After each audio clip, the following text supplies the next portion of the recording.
Hey Buns, so a bunch of y'all have asked what it's been like for me as a new Guild Wars 2 player in 2025. No! After about 150 hours into my Mesmer Sylvari, I've finished the core story. I finished Living World Season 1, 2, and 3. We finished Heart of Thorns, and we're about to start Path of Fire, and I can tell you the game is vast. I've never had so much fun getting lost and going insane at points. This is going to be my big brain dump of everything that I've loved, that I've struggled with, and why I'm so locked into this world. So if you're curious about trying Guild Wars 2 for the first time, or you just want to see a fresh pair of eyes on it, I got you. This is actually not my first rodeo. So when I first started Guild Wars 2 2.5 years ago, I started as a ranger and it didn't stick. I ended up dropping the game and I never made it past the base game. And looking back, I think I just wasn't in the right mindset to really appreciate it. I was kind of distracted, I was stressed, and I was kind of high strung at the time because I had a lot going on in my personal life. And this time around, I think starting over as a new Mesmer, Zeppelin like Mountain Dew. It just goes to show that sometimes all you really need is a fresh start. I remember the art style didn't click at first. I had to unlearn the habit of comparing it to other MMOs. And once I stopped doing that, I actually started to love this game. The more time I spend in Tyria, the more I start to notice and love the little artistic details that define it, like the loose brush strokes, the patterns that are so expressive. The game's art director said that they try to use color as a language in itself. And I remember once in Ore, I was exploring this like dark, gray, gloomy wasteland when all of a sudden I stumbled across this plateau that's just glowing with golden light. It really just stopped me in my tracks. There have been countless times since, especially going through Heart of Thorns, where I've been blown away by the beauty of this game, and it started to feel like I'm playing in a huge painting. My friend has a legendary sword that has a spell effect that looks just like a brushstroke to me. Like it's so iconic Guild Wars 2. Wow, your sword is so cool. As we're falling, it was like, yeah, it's so cool. But visuals aside, I think what got me hooked on the game more than anything is just how fun the classes are to play. And they're fun right out of the box. You know, you don't have to wait 50 levels to feel cool in the game. Like, you will get a vibe check in like 10 minutes or so. You'll be pressing fun buttons. And I've really liked trying out different kinds of weapons, like the underwater siren type spells you get. I have a great sword, but I use it like a wand, which is so weird. I shoot laser beams out of a sword and it's awesome. Like, what is this game? I've now unlocked my first elite spec, Virtuoso. Big thanks to Loranity for teaching me how to play it with your videos. You're amazing. You are a legend. I think I'm still awkward with it, but it's kind of like Frost Mage and Rogue in WoW had a baby. Or like, what if Sage was a DPS? You know, I've got daggers floating over my head, but I'm a mage assassin. It's awesome. Now, some people warned me to not play a Mesmer as a new player because it can be confusing, but my advice is just do not listen to people's advice. Wait, so does that mean that you should listen to my advice? I am here for the butterflies, the clones exploding, and being a sussy baka. You know, that's what Mesmer's about. I've also tested Bunnymancer on the beta, which is a spec that's coming up. And I mean, come on, it's a zappy lightning bunny class. That's so cool. Like, that's for me, obviously. So I'll make the Elementalist alt for that at some point before the expansion comes out at the end of this month, October 28th. There are two things that Guild Wars 2 does that are frankly best in class. Okay, nobody can touch ArenaNet on these things that they did 10 years ago. Okay, we got god tier mounts and open world. And these things are symbiotic. You know, the goodness of one amps up the other. So far, I have a raptor and a glider. And the raptor has a weight to it and a physics that you might not be used to in games. You know, he skids to a stop. He plops on a jump. He surges forward when you leap. Even when he sits down to rest, it feels like this living being that you've got to steer and get used to. But the mount is only half the story because the other half is where you ride it, obviously. And I didn't realize until very far into the core game just how deceptively flat the zones are. and can seem. I thought I had almost finished a map, and my chat's just like, oh, you sweet summer child. There are layers, there are tunnels, there are systems of caves that you don't even know about. You can't even see from where you're standing. Trying to describe zone maps now, I feel like the Charlie conspiracy meme. Look at those tunnels. Where the heck am I right now? Literally. Do you know that Skyrim moment where you step out of a cave and you see the horizon spread out before you, and it's awesome? That kind of moment happens all the time. And also the cave is a jump puzzle. Really though, the jump puzzles were first to show me how dense the maps in the game are. One of them begins deep down in a cave, and we keep climbing up and like across the vines and rocks until it starts getting lighter and the sun shines through the leaves, and finally you reach the open sky again. And I thought, damn, did they use half the map for this puzzle on its own? No, it's just that's not even half the map.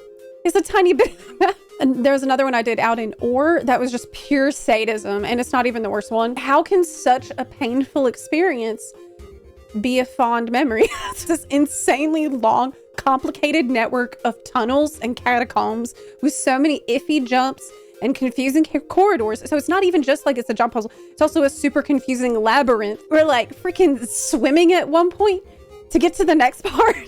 Underwater. I'm like, where the hell are we? It's a whole expedition. I thought this was just a jump puzzle. We finally emerge from the caves. Okay. I see the light of my mastery point in the choir, and the BGM started. I'm singing. They're like, oh, oh, oh. Is that the sound of the mastery point? Oh, oh my God.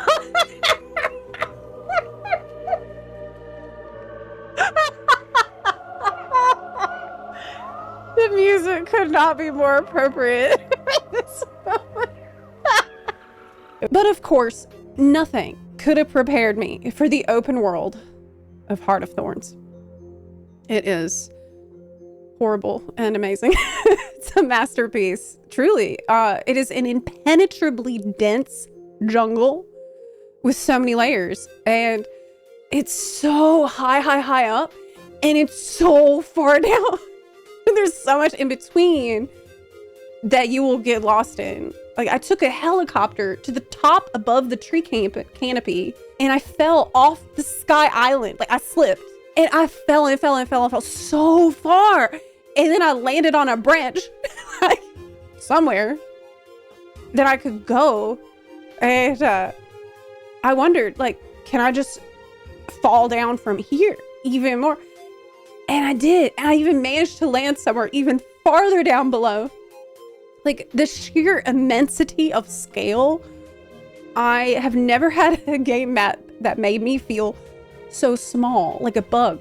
And then with the glider, I started thinking about everything differently. I'm like, well, I have to go to that upper cliff and glide down from there to get where I need to go. Like, I'm doing geometry in my head, mapping out the trajectory. I did, however, die in an updraft straight away. Didn't know you have to unlock that first.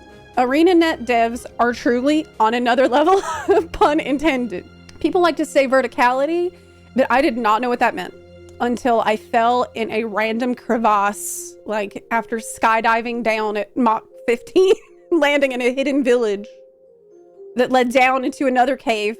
So, are open worlds ruined for me? Now, yes, I will always be comparing it to Guild Wars 2. Wait, I didn't even mention the meta events. So these are massively multiplayer open world adventures with tons of other players around doing coordinated map assaults. So if you're ever wondering how Guild Wars 2 is doing in 2025, hop into one of those and look, like it's thriving. There's tons of people at all times a day doing these things. There is one zone where it feels like the boss takes up half the damn map all on his own. I cannot share anything else about that though, because it's going to be spoilery. So, okay. So in terms of onboarding, there is no onboarding. I'm half joking. When I was leveling up from 1 to 80 in the core game, I spent a lot of time running around, doing the hearts, and I loved exploring, but I didn't realize that you can get a lot of XP from doing your adventure guide. I didn't know what that was till someone in chat told me about it. There's so many things the game assumes you know, but you don't. The game still keeps throwing crap at me that I don't understand. Like, into my bags. What am I supposed to do? I don't know what these things are for or what to do with them. Twitch chat told me about salvaging, which helped, but they give you bags and bags and bags of loot. And when you open those bags, you know what's in it? More bags of loot. It's like freaking Matryoshka bags. I did not understand the transmog points, like transmutation charges. I just use them like crazy. And then when I run out, that's a problem for future me, I guess. It is often true in games that as a new player, you need to get comfy with a certain level of, I don't know what's going on, so that you can just enjoy yourself without trying to figure every single thing out. And that is how I've been approaching it, and it is working. Over time, I'm absorbing things slowly, and it's okay if it takes a while. So the feel of combat is great. It's responsive. I love building up the combo points for a big hit on Virtuoso. Combat has definitely gotten harder since Heart of Thorns, but you know, I got my gear, I got my build set up. I've been practicing my rotation, so it's been really fun to play. You weapon swap, so you've got a fair amount of buttons, but not so many that it's mind melting. Though apparently it is like that on Elementalist, I've heard. I don't know, y'all can tell me in the comments. As for the worst combat experience, the turret stuff in core game was horrible. It was so tedious. And at one point, using a turret in a major fight, it was just so bad. Everything leads up to this moment. You get on a turret and you just press 11111, and that's it. It was, guys, y'all gotta fix this. It felt unfinished. That said, knowing how to set up a build or what gear to get, I relied heavily on my guild, which you can join, by the way, and stream chat to understand this. It was really confusing. Like, what stats do I need? How do you activate the build? Where do you buy gear? Where is the auction house? What are gems for? What kind of weapon do I need? And without the help of the community, I would not figure this stuff out. Shout out to Muckluck, by the way, another great Guild Wars 2 YouTuber whose videos really helped me avoid a lot of those mistakes. Though honestly, considering the main pain points that I've had as a new player in combat, I've realized that they're mostly tied to the UI and the fact that I cannot customize it. I've been told that I can download Blish UI to fix a lot of this, but I haven't been using it. And I think it's part of the onboarding problem where I didn't know what a break bar was for the longest time. Chat explained that. There was a story boss where I had to get a color buff, like kill and add, run to the color, stand in the circle, do DPS, and repeat. But there was a lot that I was expected to read from tiny boon icons that are really hard to see and that I wish I could move and resize. I can't stream Guild Wars 2 on ultra wide, which is a tragedy because it's so beautiful, but I can't move UI elements centrally so they'd stay visible to viewers. I wish I could do that. The wardrobe screen is tragically tiny and not resizable. The adventure log being hidden, you know, that was a UI issue. Lack of bag categories, it's a UI issue. I was so confused when I unlocked mastery points too. Like, it's ready to train. And I'm like, okay, what's ready to train? What's a mastery point? My friends had to tell me where to click to find the hints. None of that was clear in game at all. The game performance has been rock solid for me though. Wow, even with 1 million people on screen and all the spell effects, no problem. They do not have maintenance downtime either, which is incredible. Like, you just restart the game and your patch is good to go. That's it. It's wild. As for the story, I won't be spoiler here, but it has definitely been getting better and better and better. I have suffered some emotional damage in a good way. And people told me that the core game is like ARR from FF. And I'd say that's fair as a person who didn't mind AR. I enjoyed the core game story and pretty much always was excited to find out what would happen next. I was really invested in Traherne's wild hunt and I absolutely loved traversing ore. In some places it's easy to imagine what it might have looked like in better times. There are so many lovable characters like Ritlock. This guy is a legend. That's all I can say. Timey, she's one of my favorites. I also think the Heart of Thorns expansion reveal that happens in a patch story might have been the best expansion reveal of all time. They give you this incredibly hype cliffhanger story moment. And I was told that Guild Wars 2 players, when they played through this, had no idea that Heart of Thorns was an expansion that was coming, that any expansion was coming. And so you have this incredibly hype moment, a cliffhanger, and then you just see it on screen. Heart of Thorns. I cannot imagine how that must have felt. Oh my God. Even me knowing it was coming, I still got a little fraction of the magic that some of y'all must have felt in that moment. I would say from a creative writing perspective, the narrative structure is pretty solid. You know, we have plot events that drive the plot momentum forward and make you want to see what happens next. I trust the writers. If a character gets hurt in battle, it's not something that's just forgotten. If someone goes through trauma, that matters later. And things that happened long ago are built upon in the future. So I can actually trust the writers, and they respect their own world building, which is essential. I'm actually kind of shocked that I've been snoozing on this game for so long. Where I am now, which is content that came out 10 years ago, I can confidently say by now it feels like the developers had hit their stride by then and we're dishing out quality by then. So I'm really looking forward to doing the other expansions. It helps that the open world is a masterpiece. That's a big part of it. Heart of Thorns feels like an adventure in the jungle, but the stakes are real. People are sleeping on the music in this game too. The ambient music all throughout the world is great. Heart of Thorns has several tracks that caught me off guard. I'm like, dang, that's actually really nice. And my God, who can forget the beautiful song that plays at the end of the core game? I also want to say that the Guild Wars 2 community has made me feel so welcome.